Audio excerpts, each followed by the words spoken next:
Isolation सबसे main topic है।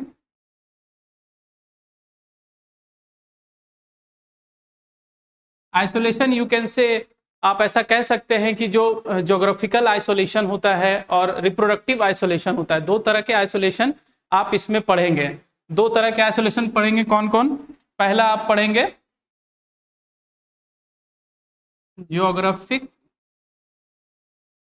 Geographical isolation,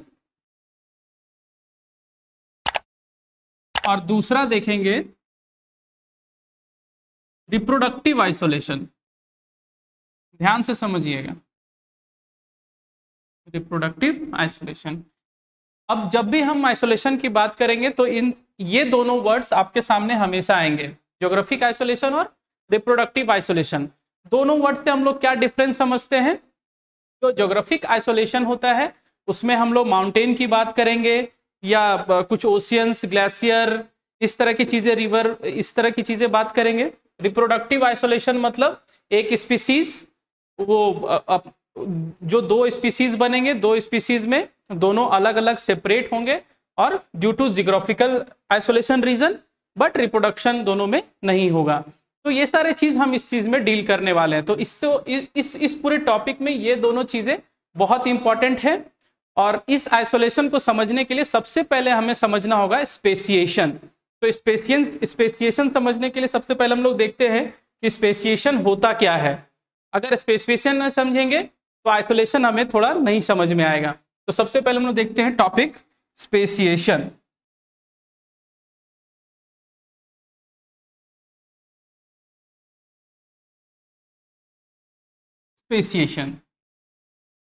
speciation का मतलब क्या होता है कि न्यू स्पीसीज का फॉर्मेशन। मतलब एक वर्ड में अगर बोला जाए तो फॉर्मेशन ऑफ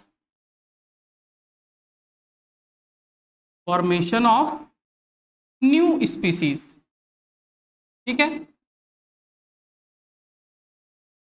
न्यू स्पीसीज का फॉर्मेशन हो रहा है। इससे हमें पता चल रहा है कि कोई एक स्पीसीज होगा, उससे हमेशा न्यू स्पीसीज का फॉर्मेशन होने वाला है। जैसे अगर मान लीजिए, सपोज कीजिए यहाँ पे एक कोई एरिया है, ये एक एरिया है और इसमें क्या है, आपके दो एक सेम टाइप के स्पीसीज यहाँ पे रह रहे हैं। ठीक है, सेम टाइप के स्पीसीज। अब यहाँ पे क्या हुआ, due to some geographical reasons, geographical isolation या फिर ज्योग्राफिकल प्रेशर बोल सकते हैं आप, या फिर कुछ ऐसा हुआ होगा वहां पे जिसकी वजह से क्या हुआ कि कुछ जो स्पीसीज हैं वो वहां से सेपरेट हो गए। तो सेपरेट होने के बाद क्या हुआ कि यहां से अगर सेपरेट हो रहे हैं तो ये आपके दो स्पीसीज यहां से निकल गए। सपोज ये स्पीसीज निकल गए, दोनों ए थे। अगर हम इसको ए मान लेते हैं, स्पीसीज ए, ठीक है, ये स्पीसीज ए है, ये भी स्पीसीज है, दोनों निकल गए किसी कारण से। ठीक है, इस कारण को हम लोग बाद में समझेंगे। अगर किसी कारण से ये दोनों स्पीसीज इस एरिया से बाहर निकल गए, तो अगर बाहर निकल गए तो क्या होगा, इन दोनों का सेपरेशन हो जाएगा। इन दोनों सेपरेट होकर के क्या होगा, अपने आप में एक अलग रिप्रोडक्टिव साइकिल चलेगा। क्योंकि अब जब ये बाहर चले गए हैं due to some kind of geographical reasons, geographical isolation, उसमें क्या होगा कि नए एक स्पीसीज बन जाएंगे। अगर हम इसको A1 मान लें और ये A2 मान लें, तो ये दो स्पीसीज का फॉर्मेशन हो गया जो कि बिल्कुल नया है। समझ में आ रहा है? सबसे पहले क्या हुआ कि कोई एक ऐसा रीजन है, उस रीजन में एक टाइप के स्पीसीज रह रहे हैं। ठीक है, समझ में आ रहा है? अब एक टाइप के स्पीसीज रहने के बाद क्या हुआ, एक टाइम ड्यूरेशन पे, है ना, एक समय के बाद क्या हुआ कि वहां से दो स्पीसीज, सेम ही स्पीसीज के दो स्पीसीज क्या हुए, बाहर आ गए। यहां तक ये सेम स्पीसीज हैं। जो स्पीसीज ए मैंने लिखा है, यहाँ पे स्पीसीज ए ही रह रहे थे, तो ये दोनों स्पीसीज बाहर हो गए। अब बाहर जाने के बाद किसी एक टाइम पीरियड में, बहुत सारे लंबे समय के बाद, तो क्या हुआ कि ये दोनों स्पीसीज अलग हो गए। और ये दोनों स्पीसीज अलग होने के बाद इनके पास अब जो जेनेटिक फ्रीक्वेंसी होंगी, वही जेनेटिक फ्रीक्वेंसी क्या होगी, ट्रांसफर होगी नेक्स्ट जनरेशन में। तो यहां के बाद जो ये नया स्पीसीज बन रहा है, स्पीसीज A1 और ये स्पीसीज A2, तो ये जो स्पीसीज A1 जो बन रहा है इस प्रोसेस को बोलेंगे स्पेसिएशन। समझ में आ रहा है? ठीक है, देखिए ठीक से समझिए, क्वेश्चंस इसी से बनेगा। सबसे पहले क्या था, एक पर्टिकुलर एरिया में स्पीसीज, एक ही स्पीसीज रह रहे थे, एक सिमिलर टाइप ऑफ स्पीसीज। ठीक है, अगर सिमिलर टाइप ऑफ स्पीसीज रह रहे थे तो वो स्पीसीज किसी ज्योग्राफिकल आइसोलेशन के कारण दोनों बाहर हो गए। दो अगर या बाहर हो गए, चार भी हो सकते हैं, यहाँ एग्जाम्पल लिए हैं दो। तो ये क्या किया, अब ये अलग से एक नया स्पीसीज बना रहे हैं और ये वाले अलग से नया स्पीसीज बना रहे हैं, दोनों अलग अलग स्पीसीज बना रहे हैं।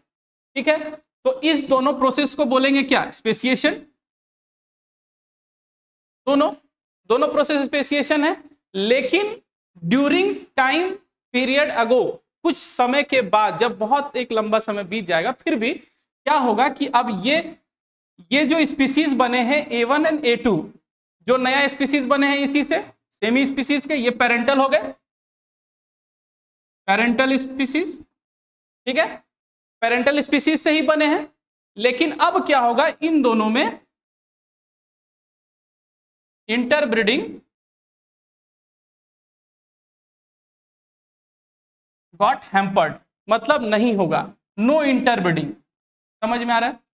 अब ये वाले जो स्पीसीज हैं अपने आप में ब्रीडिंग करेंगे, ये वाले स्पीसीज अपने आप में ब्रीडिंग करेंगे, मतलब इन दोनों की आपस में मेटिंग नहीं हो सकती है। ठीक है, अगर इन दोनों में मेटिंग हो गई तो ये स्पेसिएशन का काउज नहीं होगा। अब क्या होगा, इन दोनों में अलग अलग, मतलब A1 वाले अपना अलग स्पीसीज बनाएंगे और A2 वाले अपना अलग स्पीसीज बनाएंगे। समझ में आ रहा है? इसमें कोई प्रॉब्लम हो तो पूछ सकते हैं। ठीक है, तो अगर कुछ रीजन की बात करें, ठीक है, जो हम रीजन बात कर रहे थे कि यहां से ये अलग हो गए, ये एक ही जगह रह रहे थे, लेकिन वो रीजन क्या था, रीजन कुछ रहे होंगे, तो वो रीजन की अगर हम बात कर ले कि किस तरह से हम बोल सकते हैं कि ये अलग रीजन हो गए, तो ड्यू टू कुछ रीजन हो सकते हैं, तो रीजन लिख लेंगे। रीजंस, कौन कौन से रीजंस हो सकते हैं? तो फर्स्ट जो रीजन काउज हो सकता है वो है म्यूटेशन।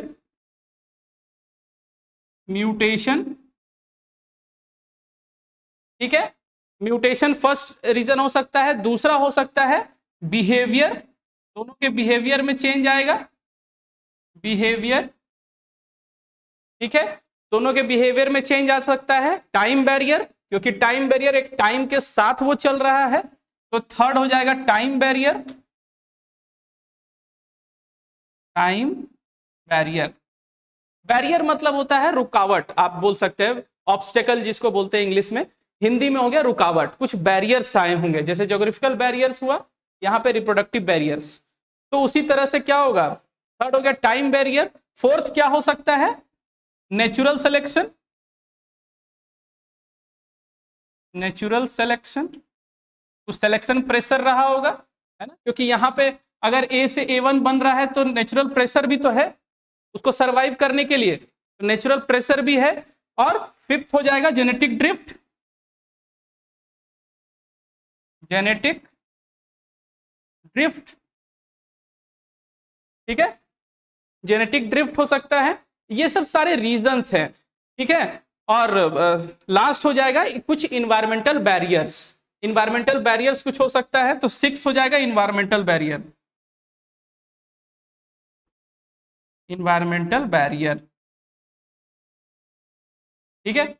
अब देखिए, I think this is very clear for about speciation. Speciation क्या है कि एक सिंगल एक स्पेस पे आप एक जगह बोल सकते हैं, उस पे क्या हो रहा है कि सेम टाइम के स्पीसीज, सेम टाइप के स्पीसीज अगर रह रहे हैं, तो कुछ रीजन के वजह से, जो रीजन यहाँ पे मैंने नोट डाउन कर रखा है, म्यूटेशन, बिहेवियर, टाइम बैरियर, आपका नेचुरल सिलेक्शन, जेनेटिक ड्रिफ्ट और इन्वायरमेंटल बैरियर्स, ये सब के रीजन के कारण कुछ जो यहां से ए टाइप के स्पीसीज थे वो बाहर आ गए। बाहर आने के बाद ये दूसरा जोन है, ठीक है, ये जो जोन है ये दूसरा जोन है। इस जोन में आने के बाद क्या हुआ कि ये दोनों अलग अलग स्पेसिएशन के थ्रू क्या हुआ, नया स्पीसीज फॉर्म कर लिए। नया स्पीसीज इसलिए फॉर्म हो रहा है क्योंकि इन दोनों में इंटरब्रीडिंग नहीं हो रहा है, ठीक है। क्योंकि जब इनकी प्रोजेनी आएगी, मतलब इसके जब बच्चे बनेंगे, तो जब इसके बच्चे बनेंगे तो वो अलग से जो अब सिमिलर टाइप के स्पीसीज हैं, तो अगर एक ही स्पीसीज में ब्रीडिंग हो रहा है तो वही जीन ट्रांसफर होगा। समझ में आ रहा है? अगर दो अलग अलग एक ही टाइप के अगर स्पीसीज अलग अलग कर रहे हैं तो अलग सारे बनेंगे। लेकिन क्या हो रहा है कि दोनों सेपरेट हो गए हैं due to some reason of geographical barrier, environmental barrier. क्या हुआ कि A1 वाले स्पीसीज नए बन गए और A2 वाले स्पीसीज नए बन गए। अब ये दोनों आपस में इंटरब्रीडिंग नहीं करेंगे। समझ में आ गया? आई थिंक सारी चीजें क्लियर हो गई है स्पेसिएशन के बारे में, क्योंकि अब हम लोग इसमें टाइप पढ़ेंगे। लेकिन जो आप ये देख रहे हैं, जो reason, mutation, behaviour, time barrier, है ना, तो इसमें से सबसे जो मैंडेटरी फैक्टर है वो है रिप्रोडक्टिव आइसोलेशन। ठीक है, इनमें से सबसे इंपॉर्टेंट क्या है? Reproductive isolation. ये जो 6 आप लोगों ने देखा, 1 2 3 4 5 6, ये सारों में सबसे मेन कौन सा है? Reproductive isolation. Reproductive isolation.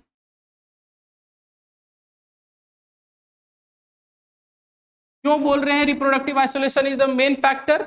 Because result क्या है आपके पास? जो रिजल्ट है, देखिए, होने का कारण बहुत सारा है, म्यूटेशन है, बिहेवियर है, टाइम पीरियड है, लेकिन आफ्टर ऑल रिजल्ट हमें लाना है। तो रिजल्ट कहां से आ रहा है? तो रिप्रोडक्टिव आइसोलेशन से। क्योंकि अगर यहां पे भी देखेंगे तो नए स्पीसीज बनाना ही क्या है? नेचर में सरवाइव करना। तो नया स्पीसीज बना रहा है, इसलिए क्या है? Reproductive isolation is very essential. ठीक है, अब क्लियर हो गया? कोई क्वेश्चन है तो आप पूछ सकते हैं, नहीं है तो हम लोग आगे बढ़ते हैं। चलिए क्वेश्चंस भी बनाएंगे। तो हम लोग अब देखते हैं कि जो स्पेसिएशन हम लोगों ने पढ़ा, अभी हम लोग टॉपिक पढ़ रहे हैं आइसोलेशन। तो जो स्पेसिएशन हम लोग पढ़ रहे थे, स्पेसिएशन में बहुत सारे टाइप हैं। 4 टाइप के स्पेसिएशन होते हैं। इसमें सबसे पहला होता है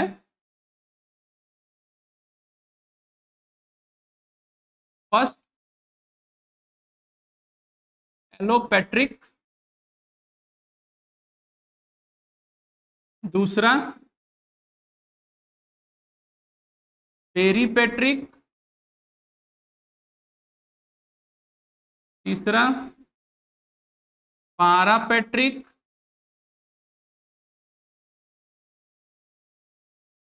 फोर्थ सिम्पैट्रिक।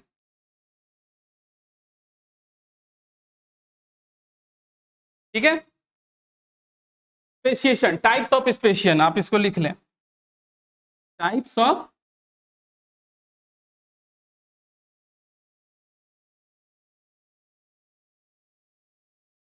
स्पेसिएशन। ठीक है, टाइप ऑफ स्पेसिएशन में हो जाएंगे फर्स्ट एलोपेट्रिक, दूसरा पेरीपेट्रिक, तीसरा पारापेट्रिक और फोर्थ सिम्पैट्रिक स्पेसिएशन। ठीक है, तो अब इसी में हम लोग एक एक करके सारा देखेंगे कि चारों क्या क्या है, चारों को समझेंगे तो हम लोग पूरी तरीके से समझ जाएंगे। आइसोलेशन से कुछ क्वेश्चंस आते हैं, है ना, किस तरह से क्वेश्चंस आएंगे ये भी मैं अभी आपको फ्रेम करके बताऊंगा। चलिए, तो ये हो गया टाइप्स ऑफ स्पेसिएशन। अब इसमें से हम लोग स्टार्ट करते हैं एक एक करके। सबसे पहला है एलोपेट्रिक स्पेसिएशन। तो फर्स्ट टॉपिक, फर्स्ट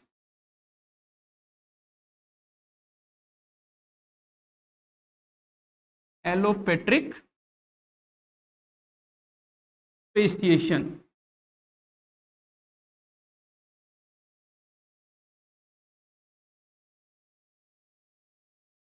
चलिए, एलोपेट्रिक स्पेसिएशन। एलोपेट्रिक स्पेसिएशन क्या है ये हम लोग जानेंगे।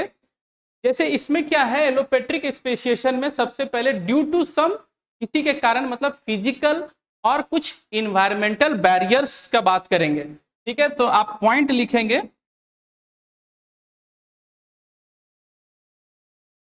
कुछ फिजिकल बैरियर इन्वॉल्व होंगे।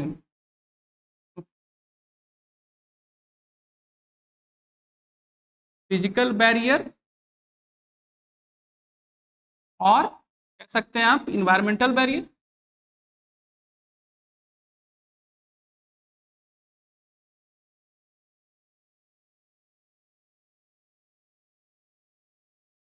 बैरियर मतलब रुकावट, ठीक है, जिसको ऑब्स्टेकल बोलेंगे आप, रुकावट। तो रुकावट की आप बात करेंगे तो कुछ क्या क्या हो सकते हैं, ठीक है, फिजिकल बैरियर क्या क्या हो सकते हैं।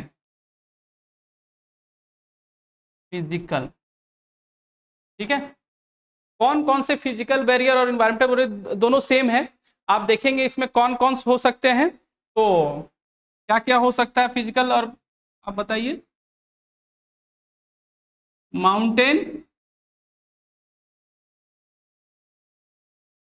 रिवर, ठीक है, और क्या हो सकता है, रिवर, और आप बताइए, रिवर के बाद ग्लेशियर, ग्लेशियर, और क्या हो सकता है, कैनॉन, कैनियन घाटी होता है, जो घाटी बनता है ना उसको बोलते हैं कैनॉन, ठीक है, और ओशियंस, ओशियंस, ठीक है। ये कुछ जो है फिजिकल और इन्वायरमेंटल बैरियर्स में ये सब आ सकते हैं, माउंटेन, रिवर, ग्लेशियर, है ना, कैनॉन और ओशियंस। आप लोग ये सब सारी चीज जानते हैं। तो ये क्या है आपका एलोस्टिक स्पेसिएशन का, हम लोग बात करेंगे फिजिकल और इन्वायरमेंटल बैरियर्स आएगा, जिससे क्या होगा, आइसोलेशन होगा जो सेम स्पीसीज होंगे उसमें, ठीक है। तो इसके लिए अगर हम एग्जाम्पल से बात करें, तो एग्जाम्पल से अगर देखें तो इसमें क्या हो सकता है कि जैसे सपोज यहां पे एक कोई एरिया है, ठीक है, एक एरिया में एक स्पीसीज रह रहे हैं, ठीक है, सपोज ये वाले स्पीसीज रह रहे हैं,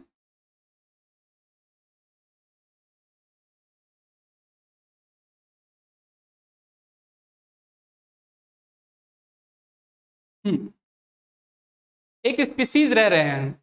मैंने एक बार आपको बताया था जब स्पेसिएशन पढ़ा रहा था अभी, तो टाइम बैरियर हो सकता है, बैरियर्स पढ़ाया था कि रीजन क्या क्या स्पेसिएशन के हो सकते हैं, तो टाइम बैरियर, माउंटेन का फॉर्मेशन, ये सब कुछ होता था, म्यूटेशन, बिहेवियर। तो अभी जो फिजिकल बैरियर और इन्वायरमेंटल बैरियर जब हम लोग देखे तो उसमें माउंटेन, रिवर और जितने भी आप तरह के देख सकते हैं ओशियंस, ये सब का फॉर्मेशन हो जाता था। तो अभी इसमें देखेंगे कि कुछ समय के बाद, एक सर्टेन टाइम पीरियड के बाद क्या हो रहा है कि यहां पे टाइम, यहां पे टाइम बैरियर आ गया। एक समय के बाद क्या हो रहा है कि बीच में यहां क्या हो रहा है, माउंटेन का फॉर्मेशन हो रहा है, ठीक है, एक ज्योग्राफिकल एरिया है, उस ज्योग्राफिकल एरिया में माउंटेन का फॉर्मेशन हो जा रहा है। एक स्पीसीज रह रहे थे,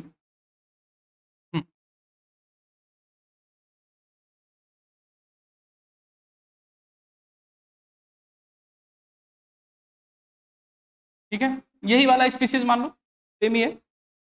टाइम पीरियड के बाद क्या हुआ, एक माउंटेन का फॉर्मेशन हो गया, और वो माउंटेन का फॉर्मेशन कुछ इस तरह से हो गया यहां पे बीच में, समझ में आ रहा, ये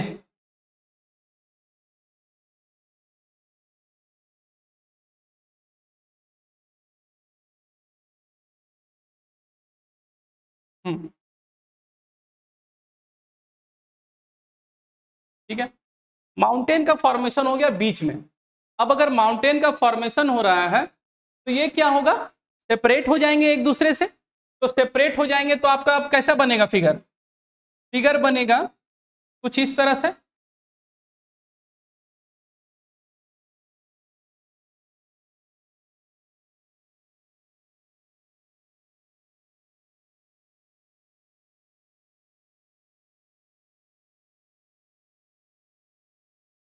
दिख रहा है, बीच में ये आपका माउंटेन, माउंटेन का फॉर्मेशन हो गया, पहाड़ पूरा, ठीक है। तो ये क्या हो गया, एक ज्योग्राफिकल रीजन को दो भाग में बांट दिया, समझ में आ रहा है। पहले क्या था आपका, एक ज्योग्राफिकल रीजन था,